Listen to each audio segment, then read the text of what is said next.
Alrighty, check it out. I'm back on the trail.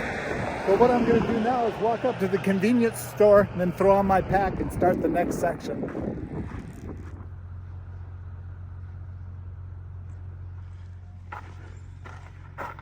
Alright, I'm all suited up now. I have a brand new glow-in-the-dark yellow hat and I'm ready to get back on the trail. You know, the part you didn't see at the end of my last video is, let's take a look. Yeah, I was over there coming down through those zigzags that you can see on the trail, like right there. But of course it unfocused when I stick my finger there. And it was raining sideways and cold, so I didn't take any video of that. But that's where I was picked up. And this is where I'm going. According to the guidebook, I have 12 miles to do in 3 days. According to the app, I have 10.7. How much will I really hike? Well, I'll hike every step until I get there. Well, and here's a new update. According to the trail sign, given that I've hiked a mile and there's 9 to go, well, it'll only be 10 according to the sign. And this is fairly typical that nothing agrees with nothing. So I don't know what makes a log do the squiggly wigglies, but it really tickles my sense of whimsy.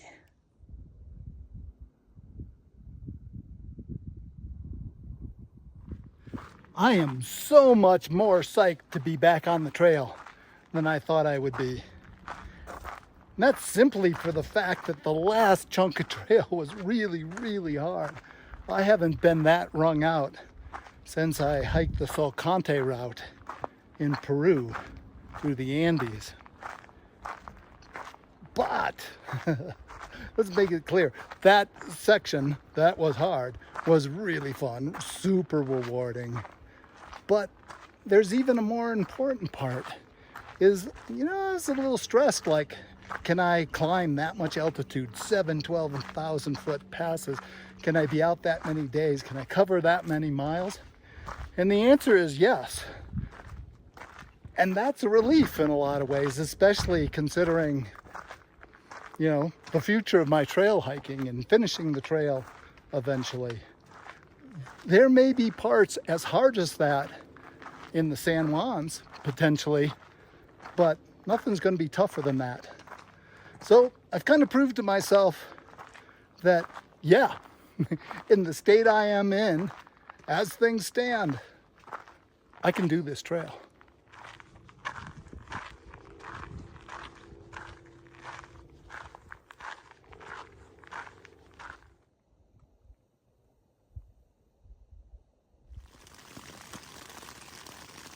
So there was only a 10% chance of thunderstorms this evening. So that's a 90% chance that it won't rain or thunder. But it also means that 10% of the time there's a 100% chance of it raining.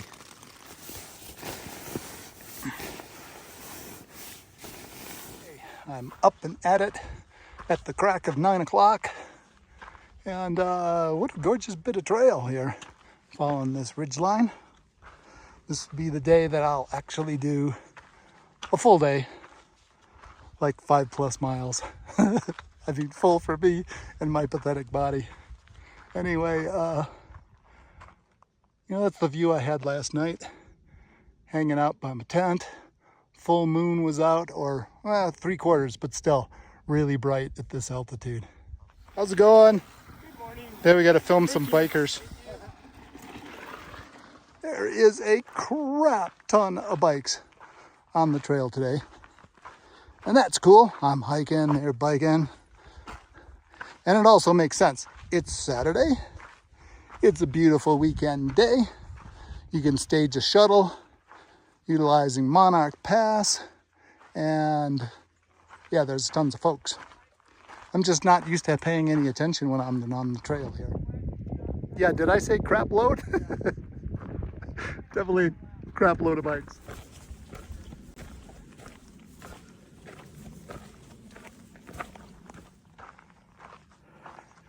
Here's a milestone for you. I am about to complete the Collegiate West Trail right here. Boom. Done. Because there's the Collegiate East. I've come down here on the Collegiate West. This is where I've been hiking all year this year. And now the two trails join as one and continue on to Durango.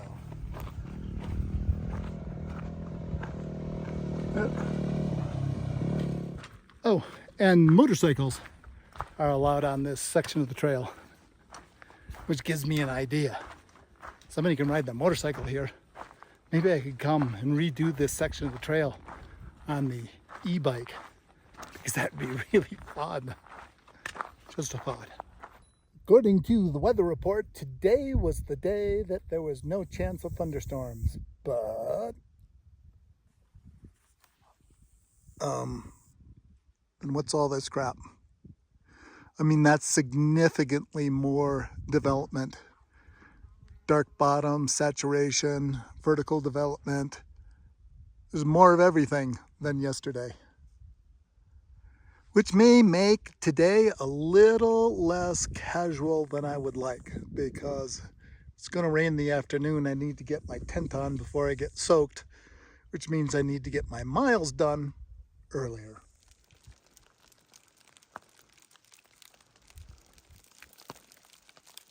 Yeah, it's hailing.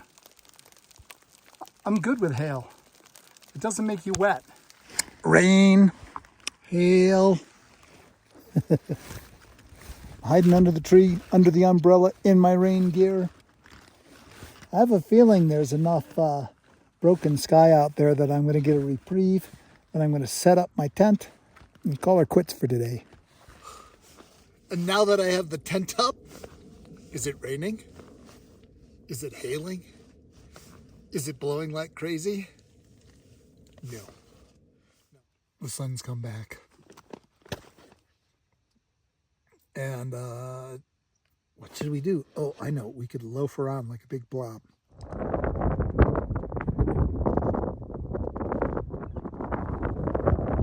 Well, that's it for day number 2. Just a few more miles tomorrow morning, and I'll be back off the trail again and looking for the big white pickup truck, which I might actually film if it's not pouring rain on me. Sunset.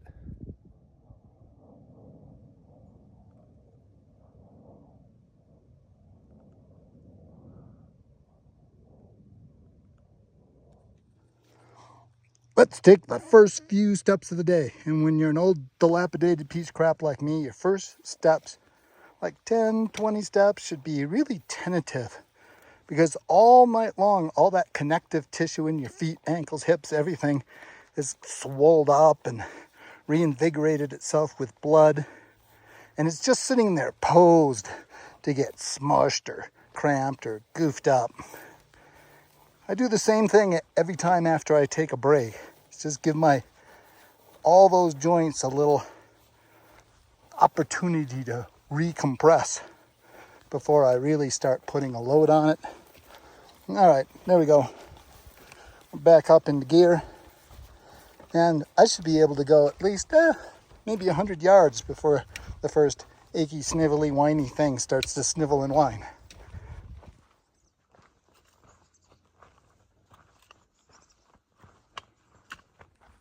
Okay, there's a thing about having the world's brightest yellow hat, and that bees come by and go like, wow, I want to pollinate me some of that. And you know, honestly, sometimes I'm just not in the mood to be pollinated.